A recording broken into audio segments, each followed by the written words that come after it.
Boa noite, pessoal. Boa noite a todos os irmãos. Sejam bem-vindos ao nosso trabalho, ao nosso estudo de hoje. Boa noite, João Gonçalves. Seja sempre muito bem-vindo.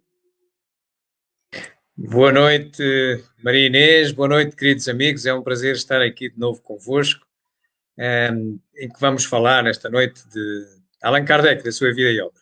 Mas, para já, passo de novo a palavra à nossa querida amiga Maria Inês. Obrigado, Maria Inês. Então, meus irmãos, estamos aí hoje novamente com um momento de estudo, de reflexão. Nós vamos falar de Allan Kardec. Então, é muito importante o assunto de hoje para a nossa compreensão da doutrina espírita, essa doutrina maravilhosa, consoladora, que nos traz tanto entendimento, tanta paz, né? Então, sejam todos bem-vindos. Gisele, boa noite. João César, boa noite. Então, meus irmãos, essa palestra de hoje será transmitida pelas páginas, né, do Centro Espírita Anália Franco, Centro Espírita Batuíra do Bálsamos, no canal do YouTube Verdade e Luz, Voz Espírita, e no canal do YouTube JG Espiritismo, lá de Portugal. Então, nós somos bem chiques, né? Vocês estão vendo, estamos atravessando fronteiras, né? Nosso amigo João Gonçalves, né? Está conosco, e tudo que nós vamos estudar hoje está sendo transmitido lá em Portugal também. O horário lá agora, hoje é de 23, né? Às 23h30. Aqui nós iniciamos 19h30, lá às 23h30. Então, eu convido a todos para que possam elevar seus pensamentos, serenar os nossos corações, pedir a Jesus, a espiritualidade amiga, que venha estar conosco neste momento de estudo, nesse momento da reflexão, que nós possamos aprender, que nós possamos internalizar todo esse aprendizado e compreender também o porquê das nossas existências, o porquê das nossas provas, das expiações, do sofrimento no planeta Terra, mas também vamos aqui ter esperança através das palavras do nosso irmão, através do entendimento dessa doutrina consoladora. Nós pedimos, Mãe Santíssima, nós pedimos toda a espiritualidade amiga que venha nos amparar neste momento, venha nos incluir, venha estar conosco e nessa egrégora de paz, nessa egrégora de muita luz, estamos juntos novamente. A espiritualidade e nós encarnados, para que possamos fazer o trabalho de hoje, levar ao conhecimento sobre Allan Kardec e a doutrina espírita. Vamos pedir proteção, vamos pedir amparo. Jesus, abençoe-nos mais este trabalho. Assim seja.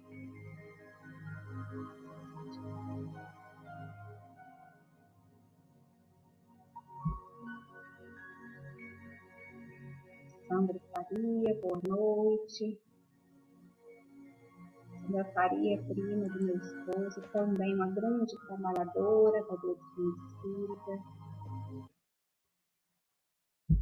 Meus irmãos, então, vamos passar a palavra para o nosso irmão, aproveitar, né, esse banquete de luz, de sabedoria que ele sempre nos traz.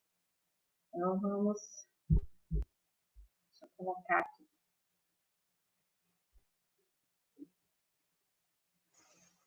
Peraí. Deixa eu tirar.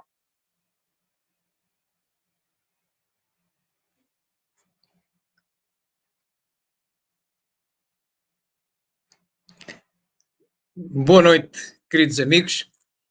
É com todo o gosto que aqui estou de novo para mais uma palestra.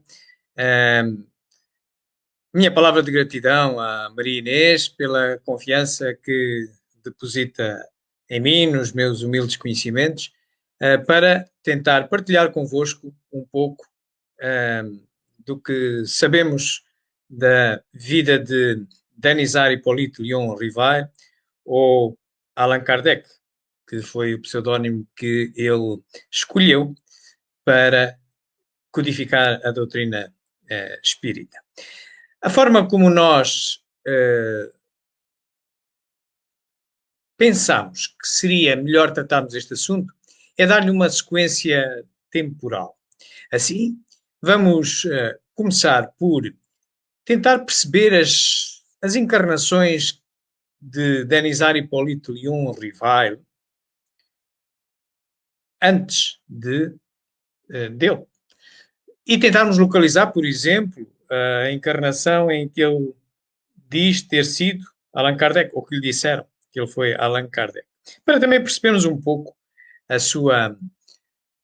seu jeito, o seu perfil psicológico. Não tem outro interesse que não seja um interesse histórico, mas que talvez nos ajude a perceber melhor depois as suas características de determinação, as suas características muito racionais, como ele conduziu a missão da codificação espírita.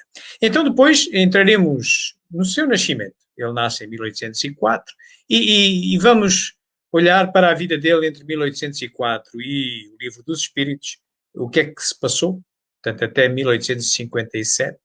E depois, a partir do Livro dos Espíritos, vamos saltando de ano a ano até ao seu desenlace, até 31 de março de 1869. Mas não nos quedaremos por aí, tal como de início fomos revisitar aquilo que sabemos sobre as encarnações anteriores, também vamos tentar fazer uma projeção após a sua desencarnação, ver o que é que se vai sabendo, o que é que se passa, o que é que ocorreu depois. Comecemos, pois, por historicamente revisitar as possíveis encarnações de Kardec. E eu digo possíveis porque é mesmo assim. E já vamos dizer porquê. Ora, Denis Hippolyte Léon Rivail, este é o nome legal dele, e não, como às vezes se ouve, Hippolyte Léon Denis Rivail. Isso foi uma escolha que ele fez. Ele gostava muito de pseudónimos e trocou o seu nome. Mas o seu nome legal estava na certidão de nascimento, é este que aqui está, Denis Hippolyte Léon Rivail. O que é que nós sabemos dele consultando algumas obras? A mais antiga das encarnações que nós podemos, ou pelo menos que eu pude apurar, é esta, que ele terá sido sacerdote Amenófis no período de Ramsés II, no Antigo Egito. Estamos a falar mais ou menos do tempo de Moisés, e que, portanto, ele teria vivido como sacerdote. Onde encontramos isto? Encontramos neste livro que aqui vemos, que é um livro ditado pelo espírito Conde de Rochester, o espírito inglês, no século XVI, através de uma médium russa, Vera Karninskovsky. Não encontramos outras obras que confirmassem esta informação, pelo que tem apenas o valor de uma opinião, não é veiculada pelo controle universal do ensino dos espíritos. É uma curiosidade apenas. Depois desta encarnação, consta que ele terá sido Platão. Platão, que viveu 3 séculos antes de Cristo, que é tido como o pai da filosofia. Nós encontramos referências disto, por exemplo, neste livro que aqui vemos, A Volta de Allan Kardec, de Weimar de Oliveira, mas também, e aqui, o espírito Zéfiro, que é um espírito familiar de Kardec, que foi colega dele, sacerdote druida, é quem lhe diz a ele que ele terá sido Kardec, também lhe diz, através da médium Caroline Boudin, também lhe diz que ele terá sido Platão. Mas Kardec não deu muita credibilidade a esta possibilidade. Deu mais à de Kardec, portanto, Rivail não deu grande saída a esta possibilidade. Mas não nos escandalizaria que tivesse sido pela sua racionalidade, o seu espírito filosófico. Em princípio, teria um bocadinho mais de credibilidade do que aquela primeira que consultamos. A seguir a esta encarnação, aí sim consta que ele terá sido o sacerdote druida a Allan Kardec, que Rivail terá sido Allan Kardec. E é exatamente o mesmo espírito Zéfiro que lhe diz que ele havia sido Platão, também lhe diz que ele havia sido Allan Kardec, com ele, um sacerdote com ele, nas Gálias, entre os druidas, isto por volta de 58 a.C. Aqui, a credibilidade é superior. Aqui já podemos começar a falar do controle universal do ensino dos espíritas. Isto é, se repararmos, esta mesma informação foi ditada não só pela Caroline Boudin, como pela Celina Jaffé e por Rose. Encontramos em vários livros, está também confirmado aqui em 2 sites que fazem levantamento histórico de uma série de documentação de Kardec, o CSI Espiritismo e Allan Kardec Online. Portanto, este tem realmente a credibilidade que é conferida à ciência da observação, que é o Espiritismo, controle universal do ensino dos espíritos, porque vários espíritos em diferentes lugares confirmam exatamente a mesma informação. Daí que, para nós, tem uma grande probabilidade, e é o próprio Kardec quem se convence disso também e acaba por tomar este nome para codificar a doutrina espírita. A seguir a esta encarnação, temos uma outra que consta também deste livro que aqui vemos. Herculanum é de novo o espírito Conde de Rochester, através da mesma médium russa, Vera Kranskovsky, e que diz nesta obra que ele terá sido Quirilius Cornélius, um centurião romano que viveu na Palestina, na mesma altura que Jesus. E consta, inclusive, no livro que ele esteve diversas vezes com Jesus e que, quando Jesus foi preso, quis deixá-lo fugir e ofereceu-se a ele para morrer em seu lugar. Vale o que vale, meus amigos, não conseguimos confirmar isto noutra obra, portanto, não tem a credibilidade da afirmação passada no crivo do controle universal do ensino dos espíritos da encarnação do sacerdote druida, mas é uma curiosidade. A seguir a essa, e imediatamente antes da encarnação de Rivail, consta que ele terá reencarnado mais uma vez, agora como sacerdote de Janus, um mártir reformador checo, que vive na época em que há o cisma de Avignon na Igreja Católica Romana. É esta época que nós vemos aqui com este traço. Nós aqui estamos a ver um diagrama da evolução da Igreja, do cristianismo. Portanto, após a morte de Cristo, nasce o cristianismo, e há ali uma primeira grande cisão da Igreja Católica Romana, pelo século XI, dá uma separação entre a Igreja Ortodoxa, cristã, que ainda hoje existe, está para o leste europeu, e do lado ocidental da Europa fica a Igreja Católica Romana, com sede em Roma. E o tempo vai andando e por volta do século XV, mais ou menos, há ali o chamado cisma de Avignon. Há 3 papas, não há só um papa, há 3 papas, todos lutam pelo poder e lutam pelas indulgências plenárias, pelos recursos financeiros da Igreja, Portanto, e Janus, que era um sacerdote checo e também professor universitário e um estudioso das questões teológicas, mas muito racional, é atraído a um concílio em Constanze, que é uma cidadezinha alemã junto à fronteira com a Suíça. E é atraído aí a esse concílio, mas acaba por ser aí morto.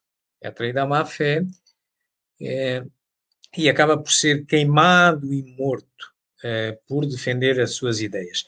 Bom, e no decurso disso, passado menos de um século, temos Lutero, que, baseado nessas ideias reformistas de Jan Hus, cria a rama luterana, o protestante, na Igreja Católica Romana, e depois assiste-se a toda esta divisão que aqui vemos.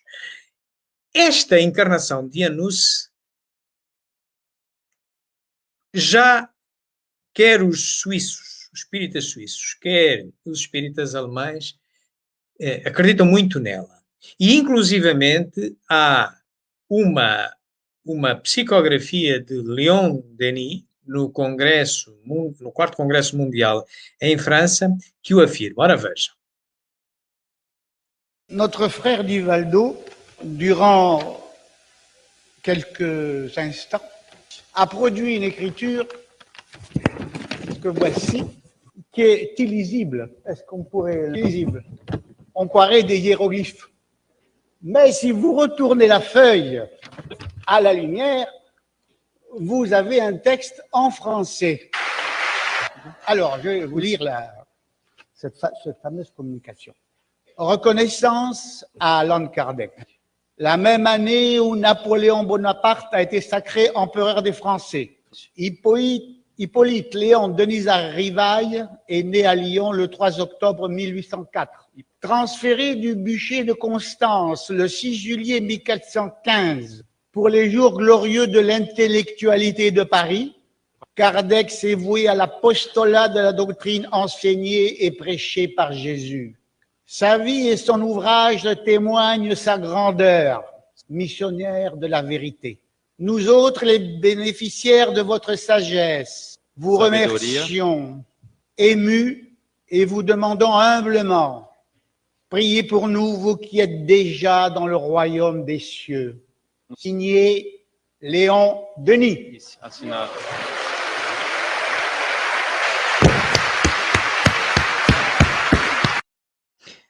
Vimos e tentamos sublinhar esse troço quando ele diz transferido da fogueira de Constance. Portanto, é mais um indício de que realmente possa ter sido esta a encarnação prévia de Hippolyte Rivaille. E pronto, nasce então Denisard Hippolyte Léon Rivaille em 1804, em Lyon, no dia 3 de outubro, e nós agora íamos olhar para a vida dele até 31 de março de 1848. E porque esta data? Esta é a data dos fenómenos de Hydesville, que nos Estados Unidos da América chamaram a atenção para os fenómenos espíritas. Ele nasce efetivamente aqui, Lyon é esta cidadezinha aqui do sul de França que aqui vemos.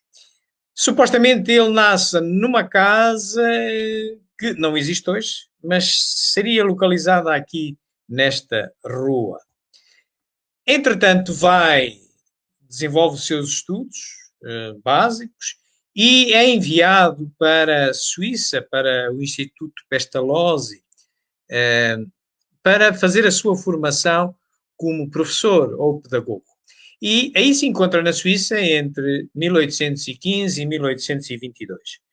Depois de 1822, ele regressa à França e vai para Paris, para a capital. Portanto, ele era um professor e começa a dar aulas, dar explicações. Vivia aqui, a sul. Temos aqui um mapa de Paris, a sul da ilha de Notre-Dame, que é aquela ilha que vemos ali no Rio Sena, na Paris Central, nesta rua de Arco. Entretanto, ele muda-se em 28, ele muda-se para uma outra morada, na rua de Vaugirard, a 65, sempre a sul do Rio Sena, continua a dar aulas, e ele, a partir desta altura, de 31 mais ou menos, começa a trabalhar num colégio, no colégio de Sèvres, onde ele conhece a sua esposa, também professora, Amélie Boudet. Este colégio era de um familiar dele e, em determinada altura, ele inclusivamente passa a viver na rua do colégio. É estando aqui que ele se casa com Amélie Boudet, no dia 6 de fevereiro de 1832. Este instituto encerra em 1840, vai à falência, a gestão não era grande coisa, a gestão financeira do instituto, e Kardec vai fazendo uma série de trabalhos. Ele tanto dava aulas de aritmética como de francês, até teatro, ele fazia traduções, traduziu 4 peças de teatro, portanto, ia fazendo pela vida. E escreve uma série de obras. Por exemplo, temos aqui uma série delas em que poderemos ver curso de cálculo mental, catecismo gramatical para exames, curso prático e teórico de aritmética. Estão a ver uma série de obras. Ele foi sempre um escritor, um indivíduo muito ligado à ciência, à filosofia, à ciência e à cultura. E, entretanto, chegamos a 1848, Kardec ainda não pensa no espiritismo, está entretido nas suas aulas, quando se dão os fenómenos de Huddersfield. Vamos recapitular rapidamente o que foi. Em 11 de dezembro de 1847, uma família de origem alemã se instalou em uma modesta casa no vilarejo de Riedesville, estado de Nova York, nos Estados Unidos. A família Fox era formada pelo Sr. John Fox, sua esposa Margaret Fox e seus filhos, entre eles as 2 filhas, Kate e Margaret, como a mãe. Na noite de 31 de março de 1848, houve uma série de sons muito fortes e contínuos. A garota Kate desafiou a força invisível a repetir, com algum barulho, a quantidade de palmas que ela batia. A resposta foi imediata. Margaret Fox, a mãe, fez um teste. Perguntou algo que somente ela ou algum familiar podia responder. Perguntou as idades de seus filhos. A resposta veio com exatidão. Perguntou se era um espírito que batia. 2 pancadas responderam sua pergunta. Assim, Margaret iniciou uma espécie de entrevista, onde acabou descobrindo que aquele era um espírito de um homem que foi assassinado naquela casa. Na época dos fenômenos, as 2 garotas, Margaret e Kate, foram afastadas de sua casa, pois suspeitavam que os fenômenos eram ligados à presença de ambas. Entretanto, os ruídos acompanharam as irmãs Fox. Em algum tempo, os fenômenos já aconteciam nas residências de outras famílias. Isso fez com que surgisse uma onda espiritualista que passou da América para a Europa, onde o terreno já estava preparado para o estudo, aliada ao desenvolvimento científico. A forma mais comum de manifestações na Europa foi a das mesas girantes. Este é o conjunto de fenómenos que estão na base dos estudos de Kardec. Estes fenómenos dão origem a uma religião espiritualista nos Estados Unidos, logo a seguir, que é exportada para a Europa e dá origem também a uma religião espiritualista na Inglaterra, mas no continente europeu estes fenómenos acabam por despertar uma curiosidade filosófica a Kardec, não religiosa, antes filosófica, perceber o que é que estava ali detrás de tudo aquilo, o que é que aquilo quereria dizer. Portanto, e Kardec acaba por ver reflexos destes fenómenos através das mesas girantes, que entretinha a Paris da época, não havia cinema, portanto, as pessoas passavam as tardes distraindo-se com fenómenos de efeitos físicos, pancadas, cestas que se moviam, objetos que se moviam, brincando com os espíritos. Mas para Kardec via ali algo de mais importante. E então, o que é que acontece desde este interesse de Kardec, desde que vem de 48 e interessa a Kardec, estimula a Kardec, o que é que interessa até o Livro dos Espíritos? Vamos também ver um pequeno resumo. Em 1854, o professor foi convidado para uma sessão espiritual na casa de amigos, bastante desconfiado das manifestações. Mas, comprovando a veracidade dos fenômenos, achou-se diante de uma nova ciência, com a qual vislumbrou conhecer a dimensão espiritual e os seus habitantes, os espíritos.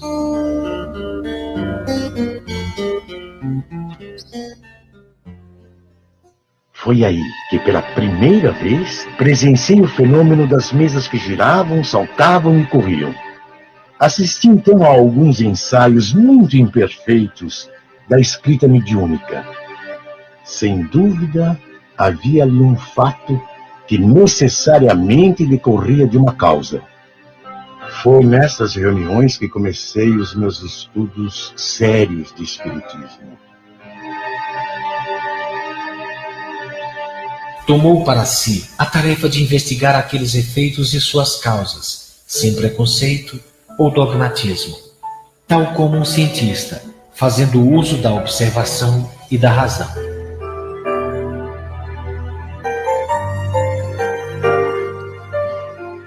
Numa dessas sessões, Rivail foi informado da missão que lhe estava destinada: codificar o ensino dos espíritos.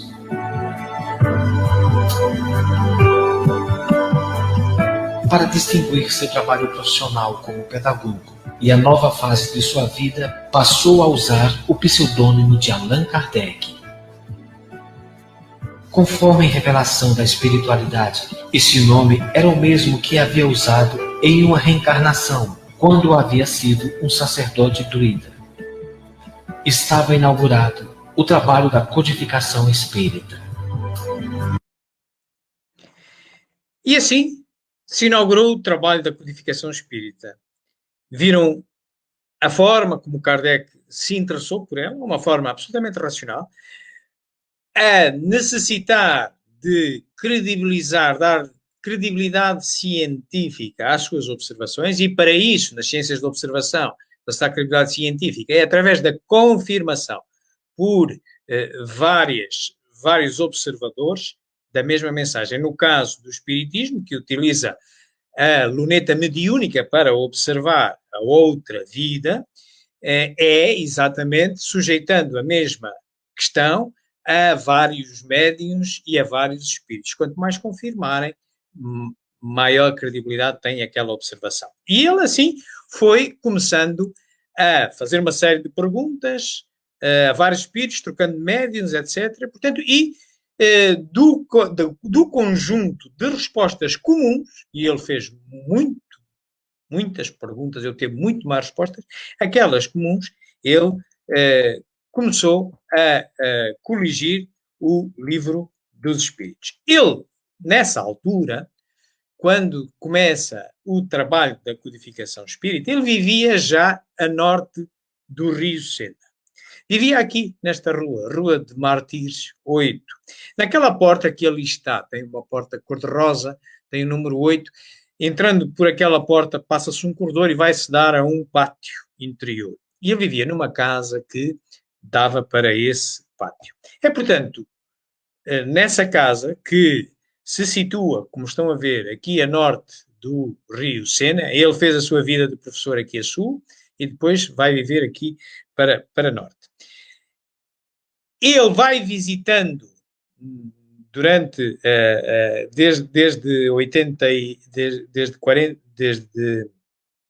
54, ele vou falar das mesas espíritas, em 55, ele vai à sua primeira reunião mediúnica, que é aqui nesta posição, a casa da senhora Pleine Maison, que nós vimos no vídeo, é ali perto de casa dele. Depois ele começa a visitar também a casa da família Baudin, onde estão duas médiuns, a Caroline e a Pelagie, que é ali onde temos aquela letra B.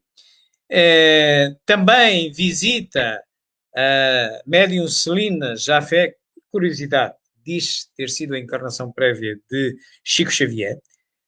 É uma curiosidade apenas. Aqui ao fundo, que essa mesma médium também trabalhava para o Sr. Rostand, aqui a norte da casa dele. Portanto, estão a ver que Kardec visitava vários médiuns, ele não ficava dependente, refém do que lhe dissesse um médium num determinado sítio, do que lhe dissesse um espírito. Ele sujeitava as perguntas, fazia a um, depois fazia a outro, e só ficava com aquilo que coincidia. Chama-se isso o controle universal de ensino dos espíritos. O levantamento, por exemplo, do nome destas médiuns pode-se encontrar em alguns documentos originais que podereis encontrar no Museu Allan Kardec Online, o CSI Espiritismo. Tem aparecido agora documentação valiosa desse tema. E ele acaba por lançar o livro dos Espíritos em 18 de abril de 1857, no Palácio Royal, numa das galerias do Palácio Royal, que é aqui assim, a sul, onde encontramos este círculo verde, LE, é nesse complexo arquitetónico que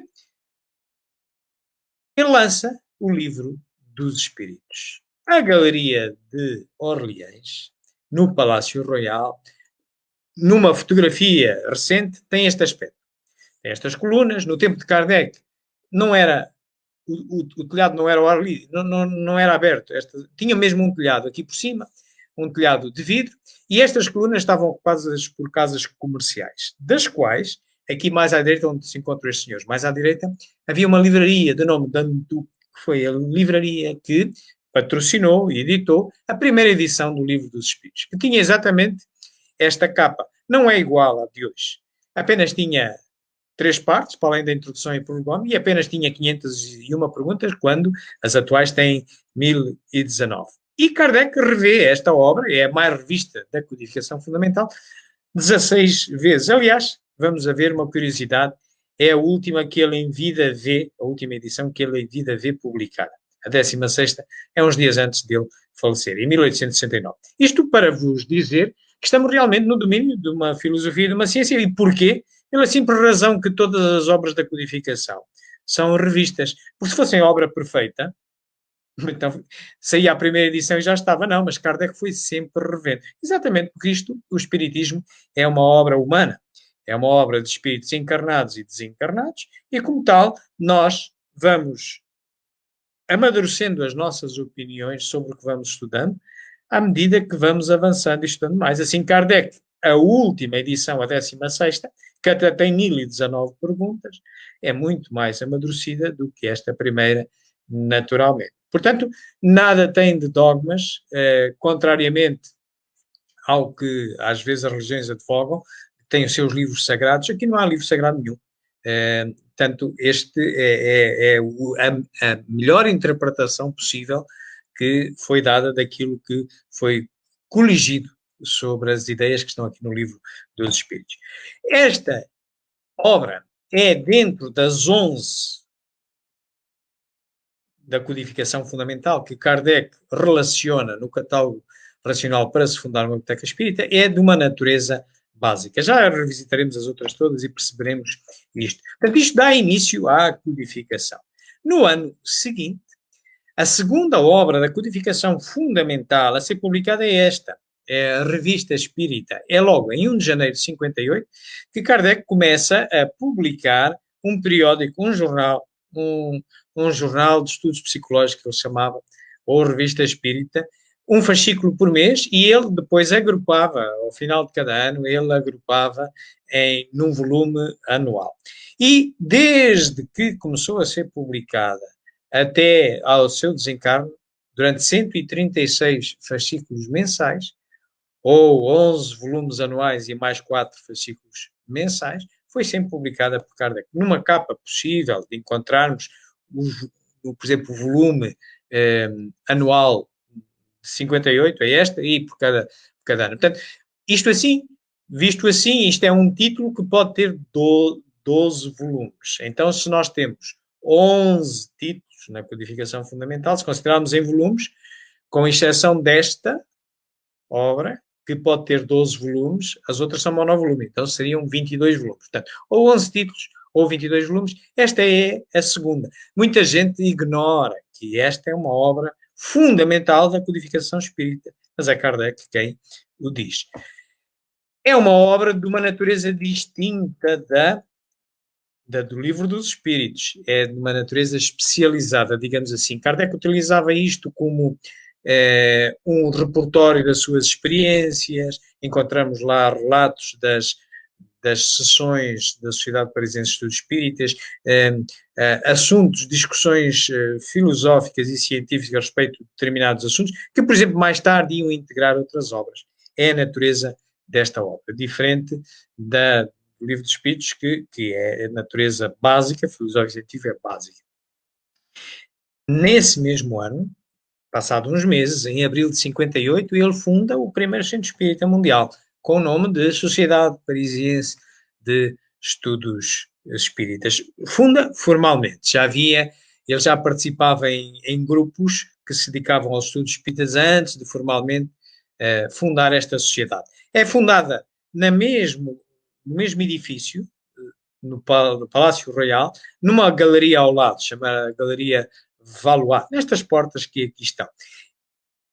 Kardec preside esta sociedade desde que a fundou até o seu desencargo. Ele tentou várias vezes em eleições livrar-se do cargo de presidente, mas acabou ser sempre votado unanimemente. Mas vai mudando de lugar a Sociedade Parisiense de Estudos Espíritas. Estando a sociedade instituída aqui, e nesse mesmo ano, em julho de 58, ele lança uma obra que não pertence à codificação fundamental, porque é substituída por outra.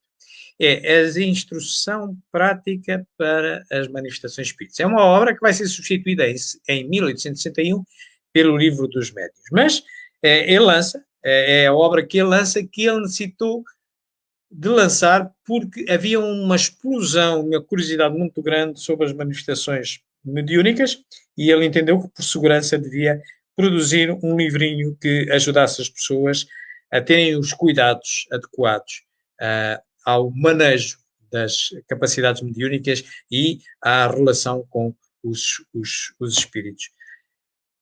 O ano de 59 vai decorrendo e logo no dia 1 de abril, portanto, um ano depois da Sociedade Parisiense de Estudos Espíritas ter sido fundada, muda-se de lugar.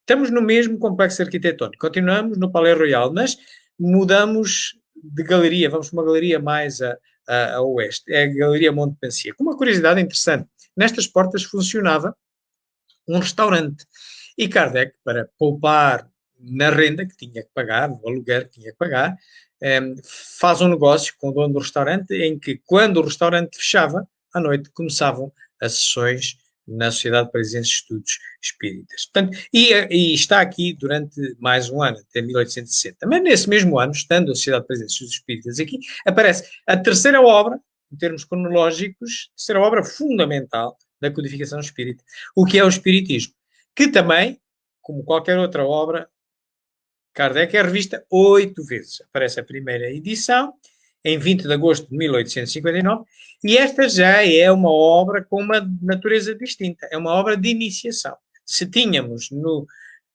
Livro dos Espíritos uma obra básica, tínhamos na Revista Espírita uma obra de natureza especializada, esta é uma obra de iniciação. Kardec começam-lhe a pedir que faça uma brochura mais simples de se ler, mais simples de perceber o que é o Espiritismo, do que entrar numa obra grande, que tinha 501 perguntas na altura, o Livro dos Espíritos, ou na Revista Espírita, que ia sendo volumosa, com uma série de números mensais. Portanto, e ele faz a primeira obra de iniciação do Espiritismo, uma obra fundamental, que é o que é o Espiritismo.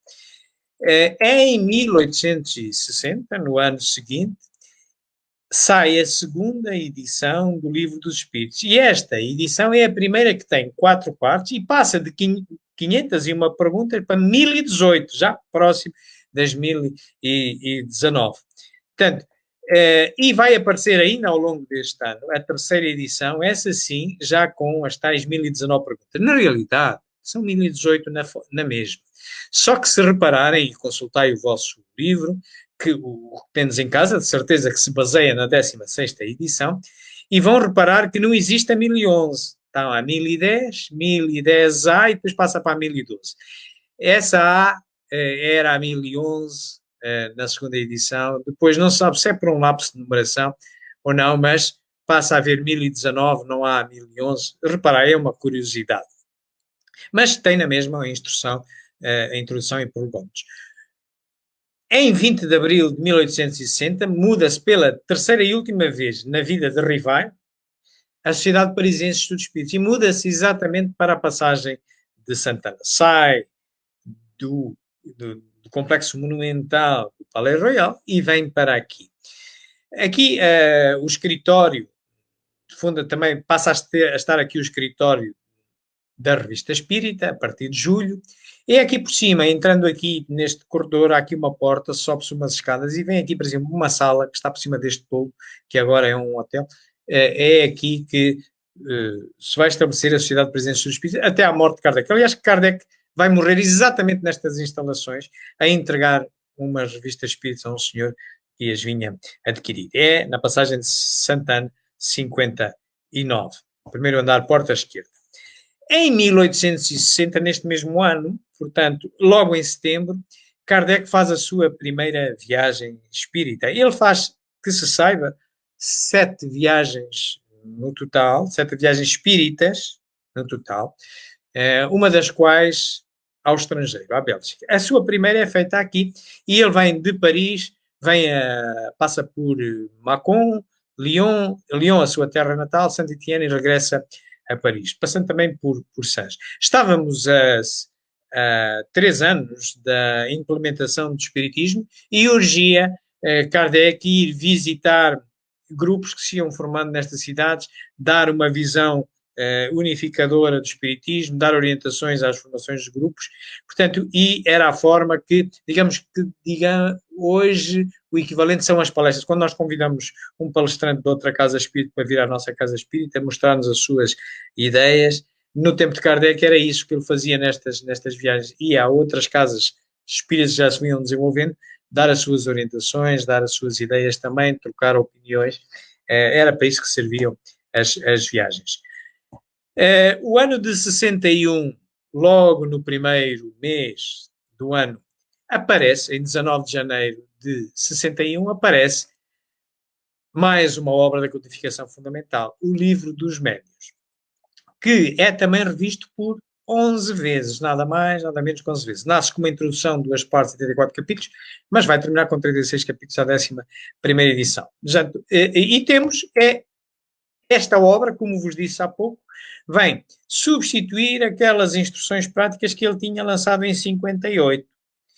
Portanto, a partir deste momento, esta obra muito mais completa, o Livro dos Médiuns, uma obra de natureza científica, sobre as várias capacidades mediúnicas e os cuidados que tem que observar na comunicação com o mundo espiritual. Portanto, deixa de ser publicada estas instruções práticas para a manifestação espírita, embora aqueles que tiverem curiosidade podem encontrá-la na internet, esta obra. É uma obra básica, de novo, cá está, esta é a segunda obra da codificação fundamental de natureza básica. Portanto, a primeira tinha sido o Livro dos Espíritos, esta é a segunda, básica. Mas é a quarta, não é? Portanto, nós tínhamos o Livro dos Espíritos, tínhamos a Revista Espírita, tínhamos o que é o Espiritismo e o Livro dos Médiuns. É a quarta obra na sequência das obras fundamentais. Nesse mesmo ano, ele torna a fazer uma viagem, e se vejam, ele alonga agora a viagem, tem mais ou menos o mesmo circuito que tinha a primeira, mas ele não fica só em Saint-Étienne, vai ao outro lado de França, ao litoral, a Bordeaux, vai a Bordeaux e regressa outra vez para a França. Dá conta disto na Revista Espírita, é uma das formas de utilizar também a Revista Espírita, dar os relatórios das suas viagens, portanto, e é já uma viagem maior. Neste ano, logo no mês a seguir, em outubro de 61, dá-se um fenómeno, um evento da maior importância para a divulgação do espiritismo nestes primeiros anos de vida. Estamos a 4 anos, não é? Estamos a 61, é 4 anos em relação a 57. O que é que existia da codificação? Existia exatamente aqueles 4 livros. Ainda não existia mais do que isto.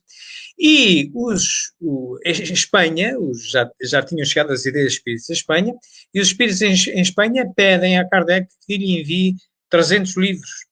E ele envia 300 livros para Barcelona. E em Barcelona há um bispo de nome Palau, de apelido Palau, que teme que o espiritismo seja um rival do cristianismo católico, e como tem a força do Estado, que na altura tinha muita importância, a Igreja, em Espanha, confisca os livros e manda-os queimar em asta pública. No sentido de dar uma mensagem ao povo espanhol que quem se pusesse a estudar o espiritismo, pois ia-lhe acontecer isto, e agora eram só os livros, mas depois podia acontecer alguma coisa às pessoas. Bom, se ele pensava que ia parar o desenvolvimento do movimento espírita, enganou-se. Funcionou ao contrário. Toda a gente ficou muito curiosa que livros tão importantes eram, porque suscitou a ira do bispo de Barcelona, a ponto de queimar. Portanto, funcionou ao contrário. Foi a melhor publicidade que se deu ao espiritismo nessa altura. Em 62, aparece a quinta obra, na sequência, a quinta obra da codificação fundamental. De novo, uma obra de iniciação, o espiritismo na sua expressão mais simples. Vai ser revista 9 vezes. Ora, o que é que estava a acontecer? Estão a ver, já existiam aquelas 4 obras, só existia uma obra de iniciação. Mas o que é o espiritismo, se vocês forem consultar, é uma obra que tem hoje 190 páginas. E as pessoas, claro, dizem assim, bom, não há aí uma brochura mais simples para a gente começar a perceber o que é o espiritismo, antes de entrarmos por estas obras todas que aqui vão? E ele sente a necessidade de publicar uma obra mais simples. E nasce esta obra, que tem apenas 60 parágrafos, lê-se facilmente, que é o espiritismo na sua expressão mais simples, de natureza de iniciação, mas fundamental, tão fundamental quanto o livro dos médiuns, quanto a revista Espírita, quanto o livro dos espíritos. Nesse mesmo ano ele faz a sua viagem espírita mais longa e mais importante. Tão importante que vem a dar origem a uma obra fundamental da codificação espírita. Em 62 ele dá esta volta. Vejam, é uma volta enorme. Ele agora fecha-se. Se na vez anterior, em 61, ele tinha vindo só a Bordeus, ele agora dá uma volta enorme e fecha. Anda aqui 6 semanas, faz 2.800 km. Não terá sido fácil. Reparem que na altura existia trem ali perto de Paris, alguns quilómetros ali perto de Paris, do resto era carruagem e cavalo. E ele visita 20 cidades e vai a mais de 50 reuniões. Todas esta cidade demora 6 semanas disso. Foi um empreendimento grande. E dessa viagem espírita nasce uma obra fundamental, que é o relatório dessa viagem, com muitas curiosidades, muitas coisas interessantes que vale a pena ler sobre o movimento, a dinâmica social da expansão do movimento. É a única obra da codificação fundamental que não é revista nenhuma vez, mas é fácil de perceber, porque é o relato de uma viagem, ou se fez ou não se fez, não tem interpretações filosóficas nem científicas. Por isso é a única que tem uma edição única e insere-se naquela mesma natureza que a revista espírita, portanto é especializada, mas é uma das 11 obras da codificação fundamental. O tempo vai decorrendo e nestes anos até 64 não há aqui mais nenhumas obras a serem publicadas, mas em abril de 64 vão aparecer 2 logo neste mês. A primeira que aparece é exatamente a imitação do Evangelho segundo o Espiritismo, que é hoje o Evangelho segundo o Espiritismo, mas nasceu com este nome, imitação do Evangelho segundo o Espiritismo. Nasce apenas com 25 capítulos, um prefácio e uma introdução, e vai ser revista 4 vezes, sendo que a última é em 1868. É uma obra básica, junto com a dos médiuns e o livro dos espíritos.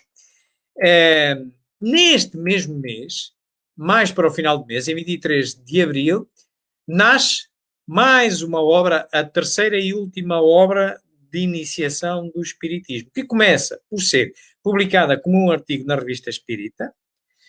O resumo da Lei dos Fenómenos Espíritas tinha na altura apenas 24 parágrafos, hoje já tem 42, mas é mais pequena e é a mais amadurecida das obras. É por aqui, por esta obra, que se deve começar a estudar o Espiritismo, e que necessariamente é uma obra de iniciação. Portanto, Kardec já tinha o que é o Espiritismo, o Espiritismo na sua expressão mais simples, mesmo assim as pessoas pediam ainda uma coisa mais simplificada. E esta realmente tem apenas 42 parágrafos na versão atual, contra 60 parágrafos que tem o Espiritismo na sua expressão mais simples, ou 190 páginas que tem o que é o Espiritismo. Em setembro deste ano, em 64, ele faz a sua única viagem ao estrangeiro, vai à Bélgica, passando de passagem por uma cidade de França, Douai, e vai a Antuérpia e a Bruxelas. Portanto, o Espiritismo estava em franca expansão para o exterior. Entramos no ano 65, e no ano 65 ele, consultando a Revista Espírita de março de 1865, num artigo chamado Hilaire, ele começa por dizer que acabava de terminar uma longa viagem em fevereiro. Portanto, supõe-se que teria sido em fevereiro. Portanto, e não fala onde é que foi, não se sabe onde é que foi, mas terá sido a sua quinta viagem. Em março desse ano, é quando, pela primeira vez, conhecemos o título de Evangelho segundo o Espiritismo. Nasce como imitação do Evangelho segundo o Espiritismo e, por sugestão do editor, etc., ele acaba por mudar o nome de imitação do Evangelho para o Evangelho segundo o Espiritismo. Portanto, estamos na segunda edição desta obra, é esta que tem o título definitivo, que é o Evangelho segundo o Espiritismo, mas ele ainda vai revê-lo mais 2 vezes até a falecer. Em agosto deste mesmo ano aparece o Céu e Inferno, a primeira edição do Céu e Inferno, em 26 de agosto de 1865, que nasce com um prefácio de 2 partes e 20 capítulos, e vai ser também revista 4 vezes, a última já a título póstumo, já depois de ele se falecer, é que conhece a luz do dia da edição. Uma obra básica, mais uma obra básica a juntar-se às outras que já tínhamos, o Evangelho, o livro dos médiuns e o livro dos espíritos. Entretanto, ele compra uma casa aqui embaixo, na Vila Segura, um terreno com uma casa na Vila Segura. A sua esposa vem viver aqui para o sul, enquanto ele continua trabalhando aqui na Passagem de Santana. Portanto, e como as distâncias já eram grandes, que é feita a cavalo, muitas vezes ele ficava no escritório da Revista Espírita, na Passagem de Santana, e às vezes só vinha ao fim de semana a casa. Nesta Vila Segura, a ideia dele, nesta porção de terreno, foi construir uma série de habitações para pessoas de idade, para idosos, e assim ocorreu. Depois do falecimento dele, houve pessoas a viverem lá, onde já vivia a sua viúva, Amélie Boudet. Era uma obra social, tanto de interesse social, Kardec construiu e tinha essa ideia. Em 66, ele faz a sua 6ª viagem. Ele vem a Bordeaux e volta outra vez a Paris. As suas viagens vão sendo mais curtas. Agora ele começa a enfrentar algumas doenças também. E, entretanto, o Espiritismo, portanto, ele tinha vários correspondentes em vários sítios, portanto, conseguia dinamizar o movimento espírita mais por correspondência. Em 67, ele faz a 7ª e última viagem, sem saber. Ele ia tendo cada vez mais maleitas, e às vezes tinha que se deslocar à Suíça para tratamentos. E ele faz, em 67, vem a Tours, a Orleans e a Bordeaux. Por curiosidade, é aqui em Tours, nesta cidade, e durante esta viagem, que ele conhece Leon Denis. Leon Denis era um rapazito de 21 anos, nessa altura, e vai ouvir Allan Kardec numa conferência em Tours. É aqui que Leon Denis conhece Kardec e vice-versa.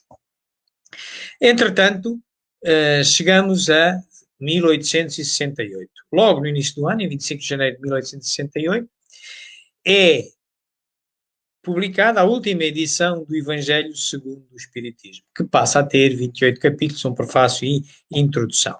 Numa capa possível de se encontrar, pelo menos aqui em Portugal, numa edição da Federação Espírita Portuguesa, é esta capa. Portanto, eu revi as obras por 4 vezes. Em 1 de fevereiro de 68, nasce a última obra básica, da natureza básica da codificação, que é a Gênese, que ele vai rever por 5 vezes.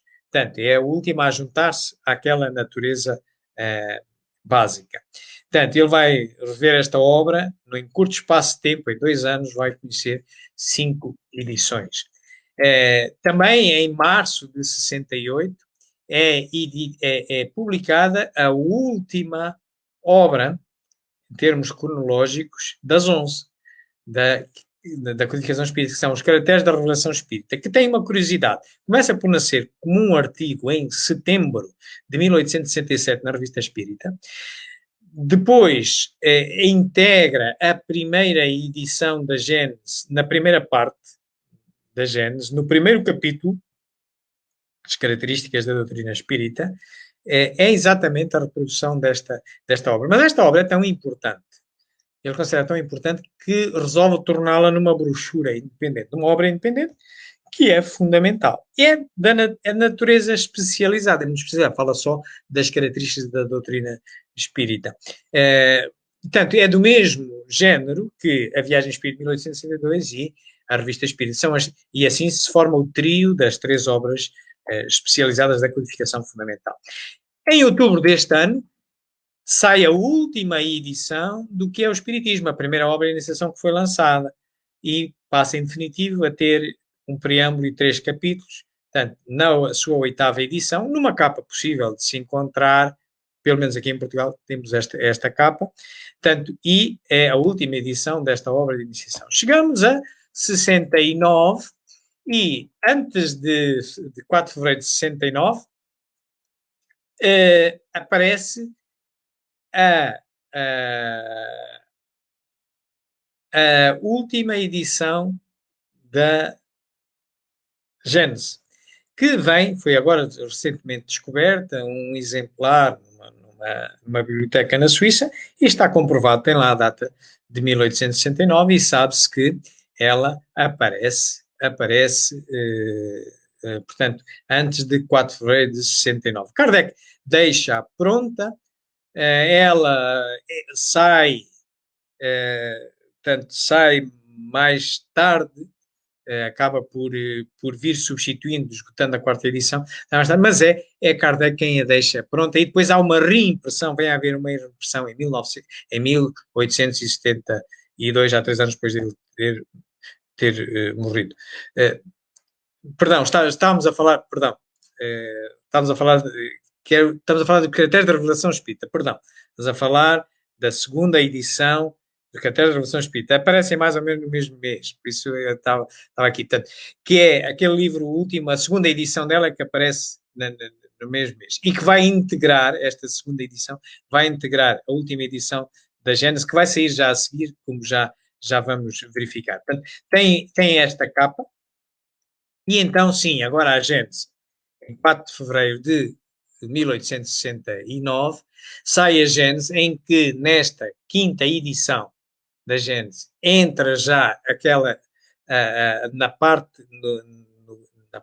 no capítulo 1º da primeira parte da Gênese, já entra, é a 2ª edição dos caracteres da revelação espírita que lá entra. E a 5ª edição vem a ficar estabilizada exatamente com um prefácio, 3 partes, 8 capítulos e 99 subcapítulos. E é publicada exatamente a 4 de fevereiro de 1869. Há depois uma reimpressão em 1872 e que deu origem a muitas malinterpretações, a acusações de adulteração, que Leymaric tinha adulterado. Não é verdade. Já se sabe hoje, não é verdade.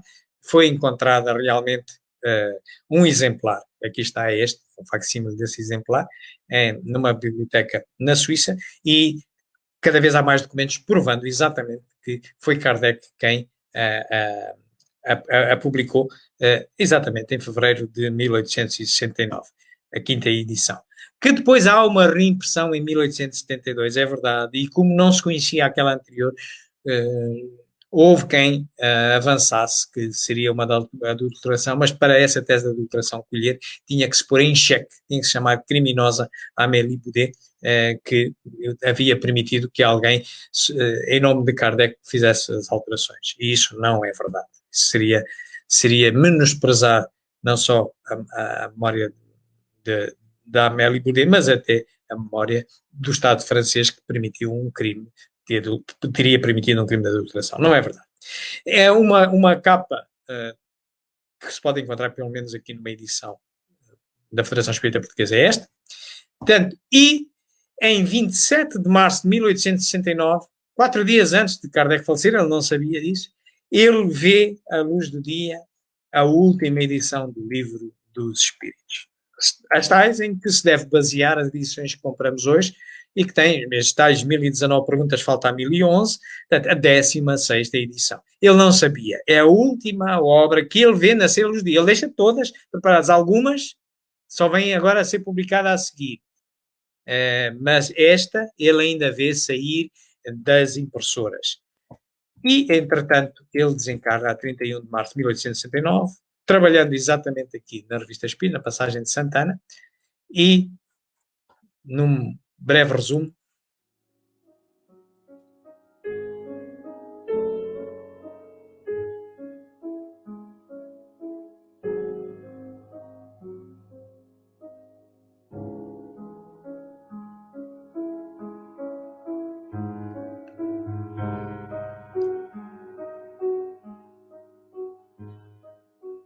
O filósofo Leon Denis, um dos seus discípulos diretos, chamou Kardec de o bom senso encarnado.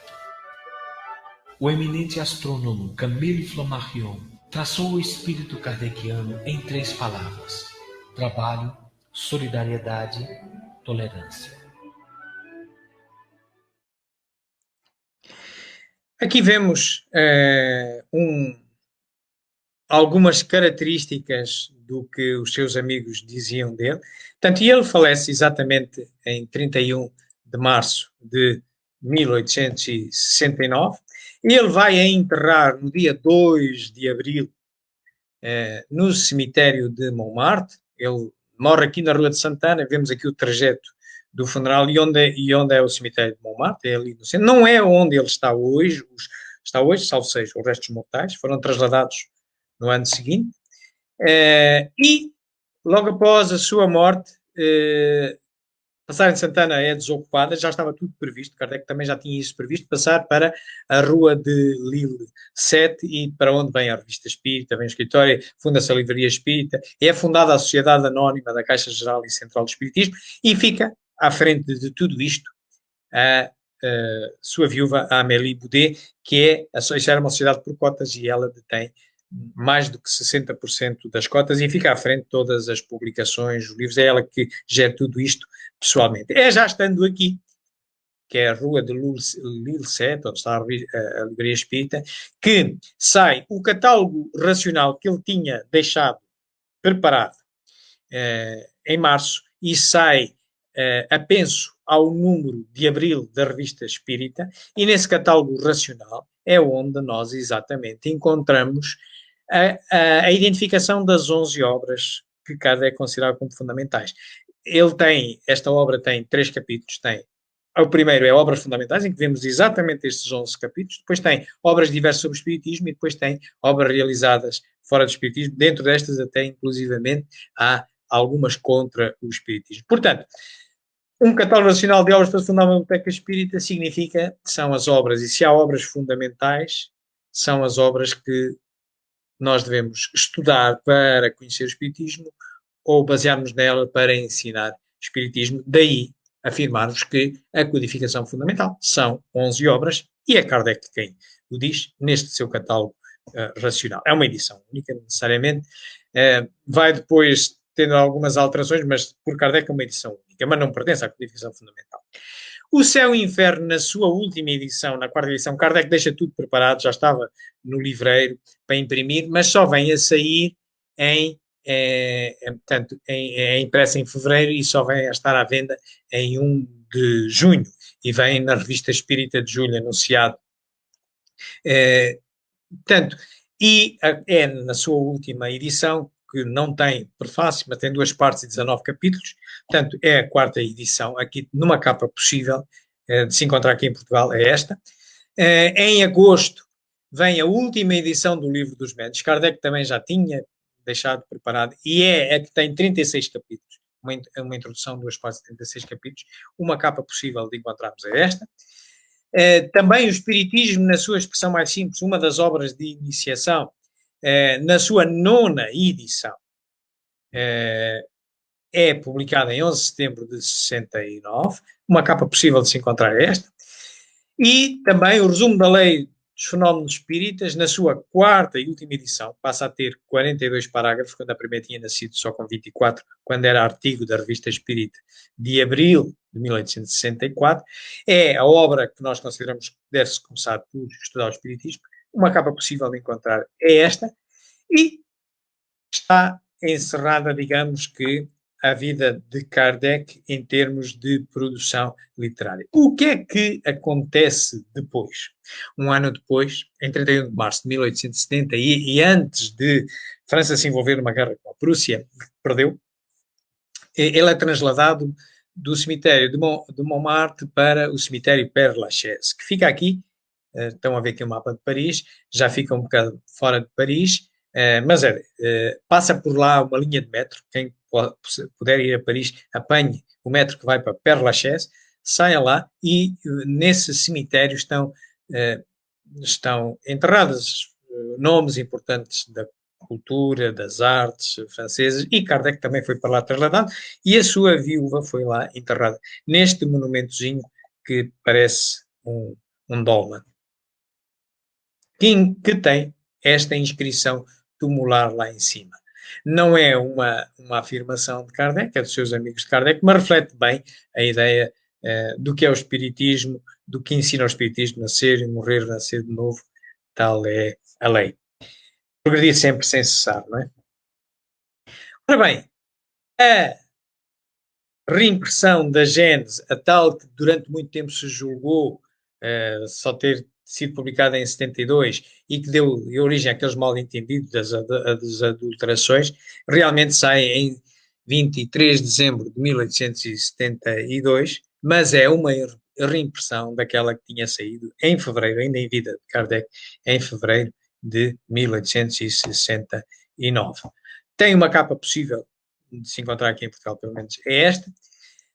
O tempo foi decorrendo e, por volta de 1890, depois de várias mudanças da livraria e da Caixa Geral Central do Espiritismo, foi assumido também outros nomes e tal, finalmente, neste ano, a sociedade chama-se Sociedade da Livraria Espírita, fundada por Allan Kardec, é presidida por Pierre Gaëtan Lemarie, ocupa este edifício na Rua de Chabanés, número 1, e existe a Livraria de Ciências Psicológicas Espíritas, era a Livraria Espírita, e é aqui que é publicada as obras póstumas. As obras póstumas não podem pertencer à codificação fundamental, necessariamente,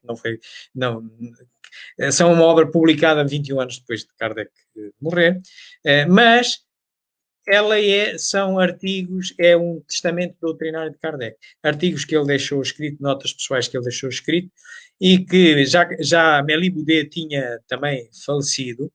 Ela falece em 1883 e é Pierre Gaëtan Lemarie, que está a presidir a sociedade, que com o espólio que Amélie Boudet tinha deixado, resolve fazer essa coletânea e publicar as obras póstumas, que é publicada com 2 partes, embora numa organização possível, porque aquilo estava misturado com a primeira parte, uma biografia de Kardec, os 4 discursos fúnebres foram preferidos no cemitério de Montmartre e alguns avisos. por exemplo, aqui em Portugal, que é vendida pela Federação Espírita Portuguesa, tem uma reorganização em que põe logo no princípio, como se fosse a lei de introdução, a biografia, os discursos, fundos e os avisos, e depois tem uma primeira parte e uma segunda parte. Tem uma mensagem muito interessante. É aqui, por exemplo, encontramos a tal mensagem de Zéfiro, que diz que ele tinha sido Platão, por exemplo. Vale a pena consultar para o estudioso do Espiritismo perceber a ambiência em que vivia Kardec e produziu a codificação fundamental. Se ela pertencesse à codificação fundamental, na nossa modesta opinião, atribuímos a natureza de especialidade. Mas não pertence, por obviamente. Portanto, aqui temos as 11 obras. Aqui temos aquelas, a que estão a branco, são as obras que conheceram a última edição, foram vendidas, foram impressas já depois de Kardec ter morrido, mas foram produzidas por ela. Cá temos o resumo da Lei dos Fenómenos Espíritas, Espiritismo na sua mais simples expressão, o Livro dos Médiuns, o Céu e o Inferno, e a Revista Espírita que continua a publicar-se. As obras póstumas já vimos é de 1890. Ele, claro que não é só estas obras fundamentais que ele escreve, mas sim toda uma série de obras que vale a pena também consultar. O Boletim da Sociedade dos Estudos Espíritas de Paris, uma carta sobre o Espiritismo que vem na Gazeta de Leão, uma resposta aos Espíritos Leoninos pela Noite, enfim, toda uma série de obras. Podem-se contar 32 no total entre brochuras e livros. Para uma doutrina como esta, que tem obras de iniciação, e para aqueles que querem iniciar os seus estudos ou consolidar os seus estudos, baseado na ideia de Kardec que ele expõe neste catálogo relacional. Portanto, se nós temos obras de iniciação, como é que devemos começar? Devemos começar das mais recentes para a mais antiga. Porquê? Porque a ideia mais para diante é mais amadurecida. Eu sei mais no final da minha vida do que antes. Por isso devo buscar nas obras de iniciação para da mais recente para a mais antiga. E depois devo ir da mais simples para a mais completa. Porquê? Porque se eu posso, com uma página apenas, ficar com uma ideia daquilo que eu vou estudar, prefiro do que ter que ler 190 páginas. Portanto, posto isto, olhando para as 3 obras de iniciação e obedecendo a estes 2 critérios, a nossa sugestão é que se comece por estudar o resumo da Lei dos Fenómenos Físicos, que por acaso é mais recente e também é mais simples, só tem 42 parágrafos. Depois passemos para o Espiritismo na sua expressão mais simples, que é a seguir, é a mais antiga a seguir, e tem 60 parágrafos. E, por fim, passamos para o que é o Espiritismo, que, à data de hoje, tem 190 páginas. Depois disso, então, digamos que isto é o abecedário do Espiritismo. Depois da gente conhecer as letras, então estamos em condições de progredir na codificação. E então, a partir daí, já estamos em condições de poder lê-la do mais antigo para o mais recente, para percebermos a evolução do pensamento também de Kardec, com uma precedência de assuntos a acompanhar pela Revista Espírita. É Kardec quem o diz no Livro dos Médiuns. Portanto, então, a seguir a estudar estas 3 obras de iniciação, então, ir ao Livro dos Espíritos. E a partir daí, pautado pela Revista Espírita, então, ir lendo as outras obras todas. Kardec diz isso no Livro dos Médiuns, nas Noções Preliminares, capítulo 3, sobre o método como está o Espiritismo, naquela altura em que só havia 4 obras. Ele diz que comecei pelo que é o Espiritismo, que era a única obra de iniciação que existia, depois Livro dos Espíritos e então depois Revista Espírita e Livro dos Médiuns. Portanto, esta é a nossa proposta de estudo para aqueles que quiserem estudar estas obras. Era isto que nós tínhamos para vocês. Nós, para vos trazermos esta palestra, consultamos todas estas obras, fomos falando delas. Aqui estão todas em cima, todas as obras fundamentais, as 11. Aqui por baixo, estas obras que não são fundamentais, mas nós fomos conversando delas. Mais uma biografia de Kardec, mais o legado de Allan Kardec, de Simão de Privado, que interessa para conhecer a história após a desencarne de Kardec, um livro de Bert Froh, com muita luz também, que interessa para se perceber também essa parte da história, o livro do Espírito na sua tradição histórica de Carmo de Abreu, para se perceber bem o que, antes até chegarmos ao livro dos Espíritos, o nosso livro Pensamento Sistémico e Espiritismo, em que trata também da natureza do Espiritismo, quer da natureza filosófica, quer da natureza científica, e desta natureza fundamental da obra, que é filosofia e ciência, pelo que é por isso que ela é revista uma série de vezes e não se pode imobilizar, portanto vai continuar a ter que se adaptar, difere completamente de qualquer livro sagrado que as religiões advogam. Por isso, Kardec nunca considerou isto como sendo uma religião, mas apenas uma filosofia moral. Portanto, e no nosso primeiro capítulo deste nosso livro, nós falamos sobre estas questões da necessidade de pensar e agir sistemicamente, porque a verdade é só uma versão da realidade e não vale a pena nós impormos a nossa, mas é ouvirmos a dos outros e tentarmos sair ambos com uma melhor. Aqui, por baixo, encontram esses links, são os filmes que fomos apresentando. Como vos dissemos, nós estamos a transmitir isto em várias plataformas, quer do YouTube, quer do Facebook, e nós vamos agora consultar os vossos comentários e perguntas, mas se alguém houver que não se sinta à vontade para colocar a sua pergunta, o seu comentário numa rede social, também tem à sua disposição este endereço de e-mail, espiritismo.jg@gmail.com, e teremos o maior gosto em tentar responder com os nossos pares de conhecimento às vossas questões. Muito obrigado, queridos amigos. Eu agora desafiava a nossa querida amiga Maria Inês, se me quer fazer companhia, para então nós agora irmos revisitar aqui os comentários e perguntas que possam existir. Maria Inês, aqui estamos. Excelente palestra, excelente ensinamento, João, mas tem uma pergunta aqui, vou colocar para você. É uma pergunta de forma geral, vou colocar aqui na tela. Gostaria que o João nos falasse abreviadamente como ele avalia o espiritismo nos dias atuais. Aproveito a oportunidade para cumprimentá-lo pelo histórico apresentado da vida e obra de Kardec. Sandra Faria. Muito obrigado, querida amiga Sandra, pela excelente pergunta, muito bem colocada, e importa, de facto, nós questionarmos. Ora, Kardec, ele deu duas definições de espiritismo. As duas definições que ele deixou de espiritismo encontramos naquela obra fundamental, que é a primeira de iniciação, que é o espiritismo no seu preâmbulo, em que ele diz que é uma ciência de observação e uma filosofia, e que, como filosofia, portanto, é filosofia moral, portanto, deduz orientações de bem proceder, portanto, consequências à data de hoje, ético-morais. Portanto, e uma segunda definição, ele concentra-se fundamentalmente em ciência. Ele diz que é a ciência que estuda a origem, a natureza e os destinos dos espíritos, bem como as suas relações com o mundo, portanto, do mundo corporal com o mundo dos espíritos. Ora bem, o espiritismo não pode ser nada diferente disto. Nada diferente disto. Há quem defina o espiritismo, nos dias de hoje, numa vertente tríplice, com duas variantes. Uns dizem que é filosofia, ciência e moral, e outros dizem que é filosofia, ciência e religião. Vamos começar pela primeira interpretação tríplice. Em boa verdade, aos dias de hoje, e porque nós estamos no domínio de uma produção humana, portanto não é perfeita, mas é perfeitível, embora com espíritos em vários estados de adiantamento, encarnados e desencarnados, no tempo de Kardec a filosofia não tinha conhecido ainda um ramo chamado ética. Não estava a filosofia moral, e ele já dizia que era filosofia moral, ele diz isso na Revista Espírita em dezembro de 1868, num discurso, e ele diz, o espiritismo é a filosofia moral. Desse tempo para cá, porque é que ele dizia que é a filosofia moral? Porque o espiritismo não se esgota em dizer bem proceder é fazer assim. Não. Tem que dizer é fazer assim porque tem que justificar. Por isso é filosofia.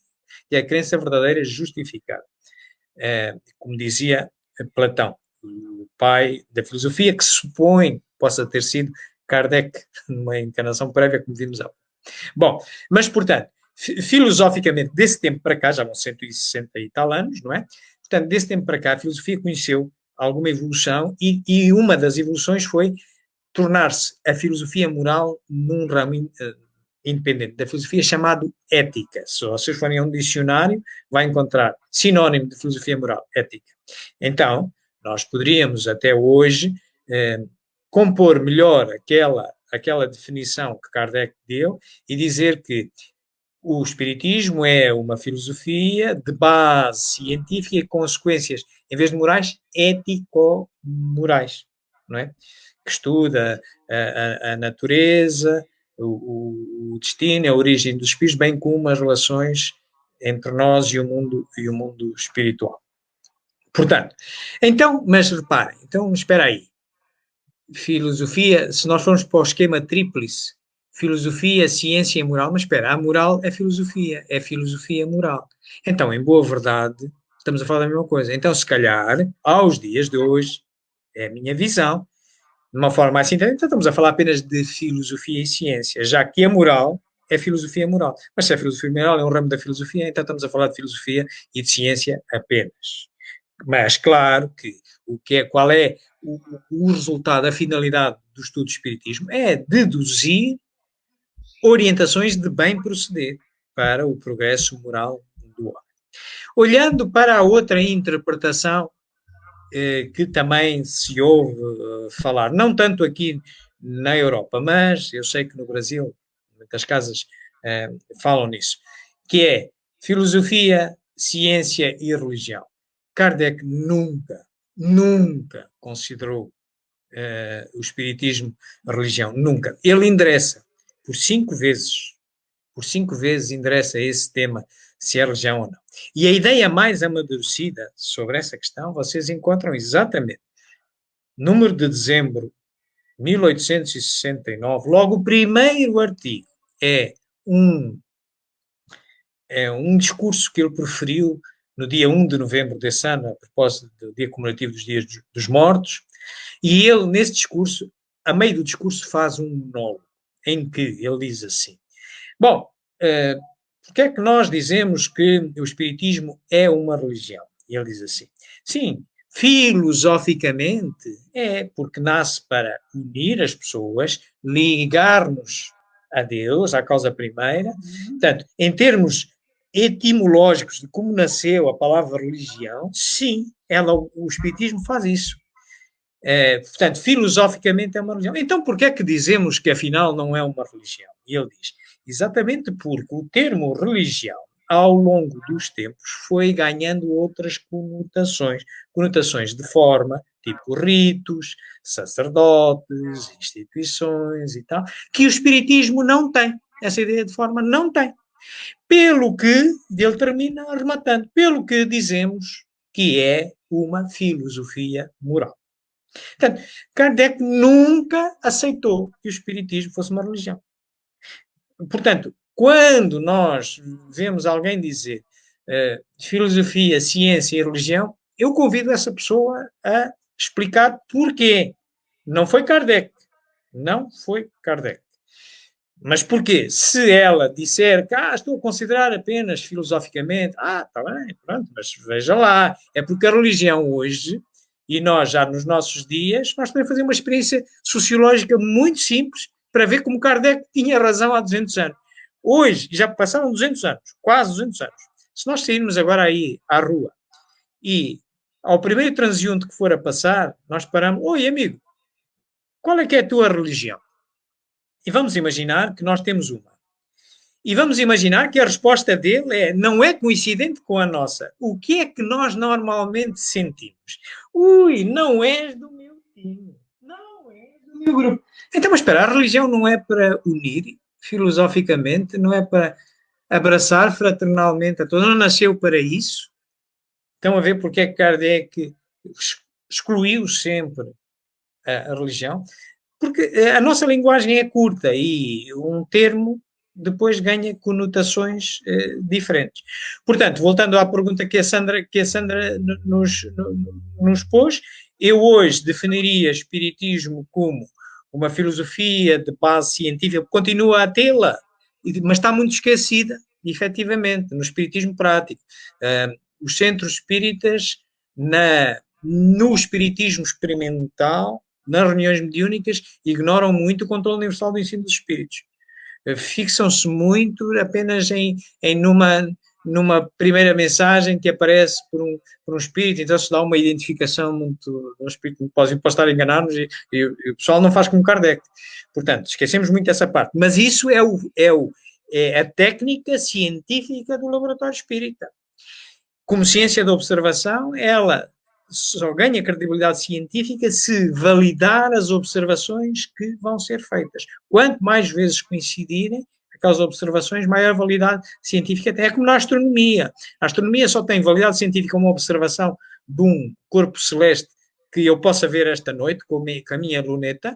Só tem validade científica se eu agora publicar estas coordenadas e der a minha avaliação do que eu observei, e todos os astrónomos que quiserem ao redor da Terra apontarem os seus telescópios para lá e confirmarem. Quantos mais confirmarem, maior validade científica tem. Quantas mais forem confirmadas as mensagens que recebemos do mundo espiritual, maior validade científica tem. E reconheço que, efetivamente, nesta parte científica, estamos todos a mancar um bocado. Todos estamos a dormir à sombra da bananeira, como se diz aqui em Portugal, e se calhar também se diz no Brasil, da codificação que vem de Kardec e tal, e esquecendo-nos até de adaptá-la aos tempos correntes. Posso-vos dar exemplos de coisas que passam nos nossos dias e que Kardec, porque não existia naquele tempo, não poderia endereçar. Dou-vos um exemplo. No domínio do espiritismo prático, dou-vos um exemplo. Transcomunicação instrumental. Kardec não poderia ter falado de transcomunicação instrumental. A eletricidade mal era usada para iluminação. Nem para iluminação era usada. Como é que... Não havia aparelhos eletrónicos, não havia telemóveis, não havia televisores. Não. Portanto, mas porque... Então, há pessoas que às vezes... não, mas Kardec não falou nisso, isso não é espírito. O quê? Nós estamos tontos, o quê? É uma mediunidade de efeitos físicos. Porque Kardec deixou lá as indicações todas claras para essa gente interpretar. Isto no domínio prático, do laboratório prático. Mas se quisermos ir para o domínio ético-moral, Kardec nunca falou de relações do mesmo sexo. Na lei moral da reprodução, na terceira parte do Livro dos Espíritos, se lá forem, ele só falou de celibatários e relações de sexos distintos. Mas não é que não houvesse homossexualismo na altura. Não havia, era relações legalizadas do mesmo sexo. E hoje vivemos numa sociedade com isso. E agora, se nos entrar um casal do mesmo sexo num nosso centro espírita, nós vamos dizer, desculpe, Kardec não falou nas relações do mesmo sexo, então vá procurar apoio ao outro lado. Não, amigos, não. Kardec deixou lá, na lei moral da reprodução, os objetivos que servem à reprodução. Serve para o amor e serve para a caridade de permitir que outros espíritos ganhem um corpo para cumprir uma encarnação. Portanto, claro que a lógica, o normal é que cumpra estas duas coisas, o amor e a reencarnação, a possibilidade de reencarnar, mas claro, os celibatários só podem cumprir, na melhor das hipóteses, a do amor. Certo? E os homossexuais também é a mesma coisa. Só podem cumprir a do amor, porque dois homossexuais não geram uma coisa. Está mal, está bem. Se for por amor, sim. Olha, Jesus Cristo não cumpriu metade da lei. Mas vamos falar só de Jesus Cristo, vamos falar de Divaldo Franco, vamos falar de Chico Xavier, vamos falar de Matesa de Calcutá.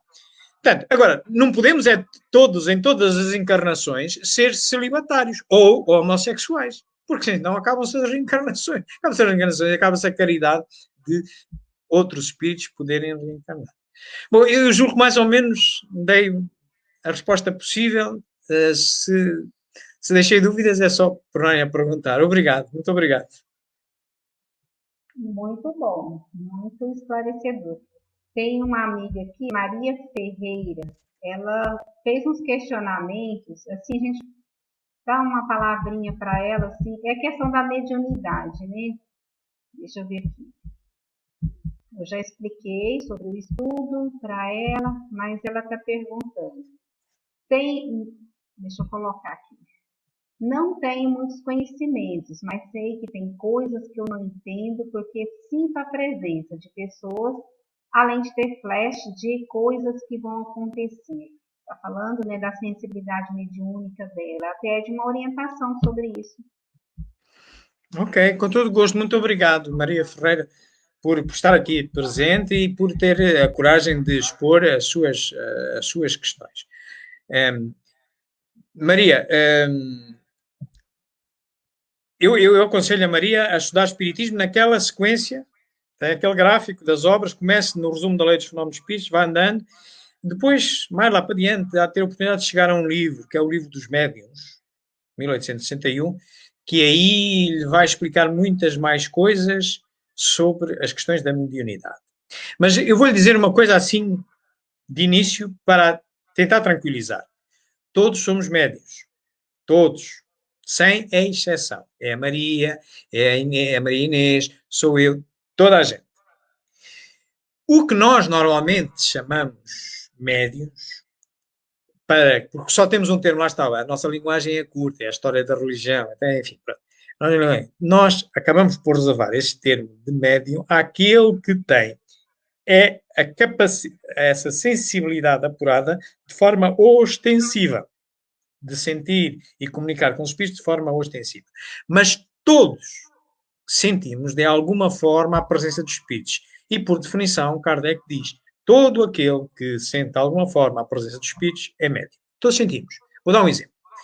Independentemente desta maior sensibilidade que aparentemente a Maria refere, a Maria, quando sonha, encontra lá uma explicação quando nos seus sonhos vê lugares que nunca viu.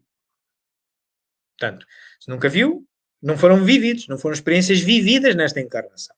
Pessoas que nunca viu, não conhece. Como? Nós, nos sonhos, podem ser imaginação nossa, reprodução de algo que nós vivemos no dia a dia e é tão importante que a gente vai para o sonho e acaba por acontecer ali uma coisa, ou podem ser coisas essas que nós não tínhamos conhecimento prévio, como é que explicamos? E pessoas que nós nunca vimos, lugares que nós nunca vimos, como é que explicamos? Como é que podemos imaginar? Não é? Portanto, aí está um contacto com o mundo espiritual. E a Maria Ferreira, de certeza, experimenta isso como eu, como a Maria Inês, como toda a gente. Outra coisa é o que a Maria já nos está aqui a dizer, que de alguma forma sinto a presença de pessoas. Eu entendo que o que me quer dizer não é pessoas físicas. Pessoas físicas nós sentimos porque falam para nós, porque vemos passos das pessoas. Presumo que me está a querer dizer umas presenças que lhe parecem espirituais, né? Invisíveis, mas que a impressionam de alguma maneira. Vou admitir que é isso. E além de ter flash de coisas que vão acontecer. Ora bem, aqui nós sabemos que a mediunidade é uma capacidade orgânica, ok? Portanto, todos temos. Não é exclusivo, não é uma ferramenta laboratorial exclusiva do espiritismo, não. É toda a gente. Existe desde que o homem é homem. Não é? Ok? E uma forma que as pessoas menos cultas sobre os fenómenos espíritas e muitas vezes com benefícios comerciais próprios, para si próprio, falhando à máxima, dar de graça aquilo de graça a receber, é explorar essa sensibilidade no sentido de prever o futuro. As cartomantes, as bolas de cristal, enfim, por aí adiante. Ora, isto, na grande maior parte das vezes, roça o charlatanismo. Ok? Charlatanismo. Nós só muito raramente nos pode ser dada alguma indicação do nosso futuro, desde que tenha utilidade para nós, e não somos nós que determinamos isso. São os nossos espíritos guia. Agora que qualquer pessoa se pode acercar de si a dizer-lhe que amanhã vai ganhar o Totoloto, eu já vi que a Maria, acho que é daqui de Portugal, Porto, julgo eu. Pronto, o Totoloto, um jogo da sorte, pode ter 50% de hipótese de sim ou de não. E se for sim, você vai considerá-la uma pessoa que adivinhou o futuro. Se for não, pronto, não adivinhou. Portanto, isto não é. Portanto, o futuro tem que nos estar racionalmente vedado, porque se nós soubermos o nosso futuro, nós automaticamente, então para que é que eu vou me esforçar hoje, se eu já sei que está predestinado o futuro? Então, mas Deus pôs-nos aqui para nós progredirmos, para nós nos cultivarmos. Como é que Ele ia permitir que nós soubéssemos o futuro? Portanto, esse flash que a Maria tem, não vou dizer que não é verdade, mas tenha cuidado de onde vem. Porque nós somos todos influenciáveis. Eu estou aqui a tentar influenciar a Maria numa justificação que eu lhe estou a dar. A Maria, se calhar, se conversar com uma amiga, também lhe pode transmitir uma ideia, está a influenciá-lo de novo. Enquanto nós, encarnados, nós influenciamos pela fala, pelo sorriso e tal, não sei como é, ok? Sentimos, é palpável. Os desencarnados, em relação a nós, também nos influenciam. É através de sugestões. É através de sugestões. Às vezes ideias que... Ui, onde é que me veio esta ideia? Que eu não estava a ver. Ideias que nos vêm assim, parecem não ser nossas, etc. Portanto, tenha cuidado. Tenha cuidado. Porque podem estar a ser sugeridas essas ideias por espíritos brincalhões, abusando da sua sensibilidade que ainda não a educou. Convém a Maria, no mínimo, estudar. Mas não comece pelo livro dos médiuns. Hein? Começa aquele caminhozinho das pedras, até chegar ao livro dos médiuns. E, de preferência, a Maria, quando agora, com a pandemia, abrirem os centros espíritas, dirija-se a um centro espírita. Ok? Dirija-se a um centro espírita, falo com as pessoas. Normalmente têm cursos de educação da mediunidade, cursos básicos de espiritismo, e poderão ajudá-la a perceber o que é que se está a passar consigo. Mas, assim, de primeira mão, olha, em 90 e muitos por cento dos casos, eu não faria caso disso. Se por acaso acertou, tome isso como eu dizer-lhe que a Maria amanhã pode ganhar o Totoluto. E se ganhar, olhe, não diga que eu sou bruxo, não sou. Pode ganhou, é a sorte, ok. Bom, não sei se respondi, obrigado, mas muito obrigado pela pergunta. Então, vamos finalizando os agradecimentos aqui, né? Já vai estar a Sandra te agradecendo, né, pela resposta. Realmente foi um excelente ensinamento. Aqui, vamos muito obrigado. A Elci, da cidade de Uberlândia, a Shirley de Siqueira, para as perfeitas reflexões, Virgínia Beatriz. O Irã também é de Uberlândia. Ele disse assim: as joias estão sendo colocadas à mesa de uma forma bem clara. Maravilha, muito lindo, né? O Irã é um poeta, né? Para escrever, muito lindo. Simone, boa noite. Vamos lá rapidinho, porque senão a gente... O Andra Teles é da cidade de Itumbiara. Aqui a Maria Ferreira, ela disse que é de Porto mesmo, né? Deixa eu achar aqui. Parece que sim, que é do Porto. Portanto, o Porto, a cidade aqui de Portugal, porque há vários portos no Brasil também, mas como é só Porto, sim, deve ser a cidade aqui de Portugal. Isso. Então, Maria, acompanhe sempre esses estudos, tá? E você vai se sentir muito bem, né? Vamos aqui.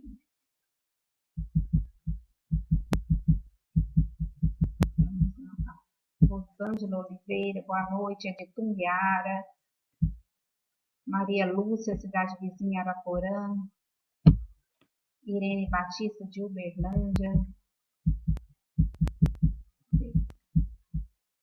Zenaide, Fazenda da Caridade, aqui próximo. João César Rodrigues, acredito que é de Uberlândia. A Gisele, Fazenda Caridade. Então vamos lá, terminando. Deixa eu ver aqui, alguém mais deixou um recadinho.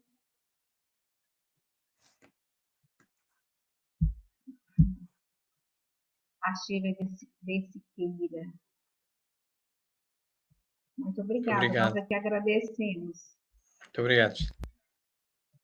Uma boa noite. Pessoal, então nós vamos finalizando. Excelente estudo, muito bom. E vou pedir, né, para o João fazer a nossa prece final. Com imensa gratidão por esse trabalho de hoje. Nós já de antemão eu te agradeço por estar conosco, trazendo tanto conhecimento na nossa região. E a gente ter esse intercâmbio, né? Pessoal daí de Portugal, nós aqui, e produzindo conhecimento. Isso aqui é muito importante. E agradeço a todos os irmãos que estão conosco. Gostaria que fizesse a prece. Muito obrigado. Antes de fazer a prece, uma vez mais, agradecer a todos os telespectadores pela paciência de estarem aqui connosco, pelas vossas perguntas, pelos vossos comentários, sempre muito generosos. E uma vez mais agradecer também à Maria Inês pela coragem de me trazer uma e outra vez aqui. Muito obrigado por esta oportunidade. E eu agora pedi à Maria Inês se me podia subir só essa apresentação para termos aí um... Ah, tá. Só um minutinho. Ok.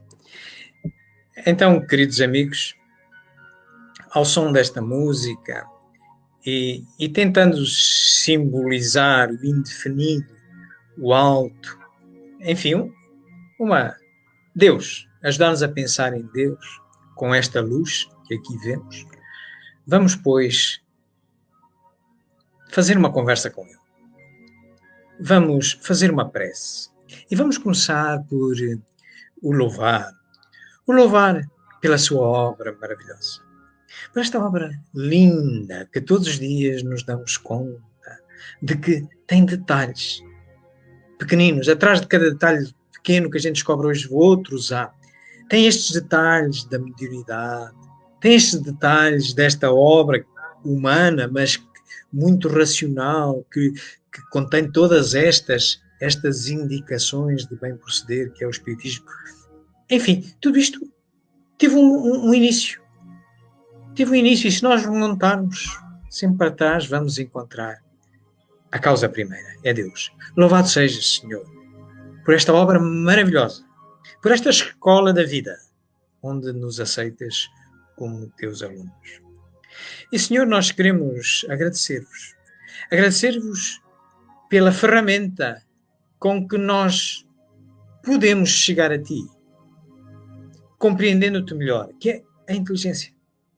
A que todos repartiste por igual, criando-nos todos simples e ignorantes, mas a todos deste a inteligência, qual enxada para cavar a seara, para cavar o campo, e produzir e retirar dali sustento, neste caso sustento espiritual, de bem proceder, porque é o que interessa, é o progresso moral. Mas, a montante, temos o progresso intelectual que o precede e que temos que fazer, e para o qual temos que usar a inteligência, para racionalizar a nossa fé, para justificar o que é bem proceder, para nós evoluirmos mais depressa. E é maravilhoso como se constrói, afinal, a inteligência. Nós demos conta que a temos pelo pensamento, pela possibilidade de racionalizar as coisas. Bem-haja, Senhor, por esta dádiva.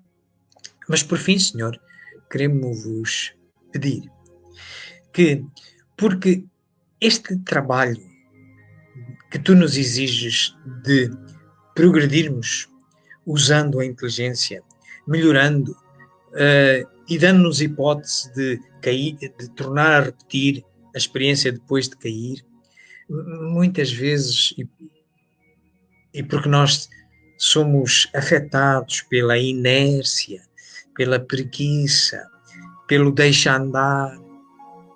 Quantas vezes, ao fazermos isto e ignorando os sinais que a vida nos vai dando, não procurando estudar o que nos está a acontecer, quando nos surge um problema mais grave, achamos que é o fim da linha, que agora tudo se joga ali e que a vida, afinal, é só esta vida encarnada.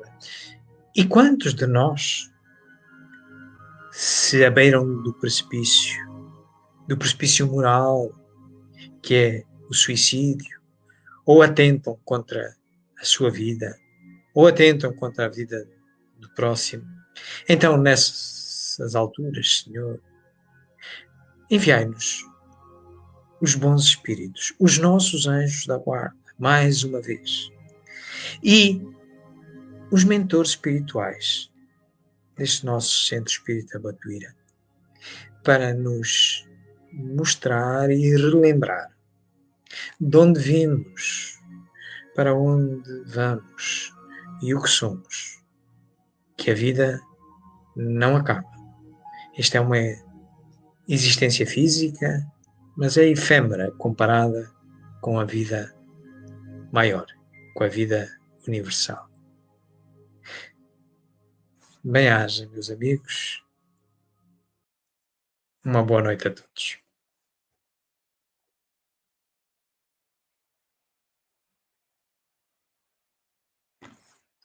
Tens que desmutar, Maria Inês. Estás mutada o microfone.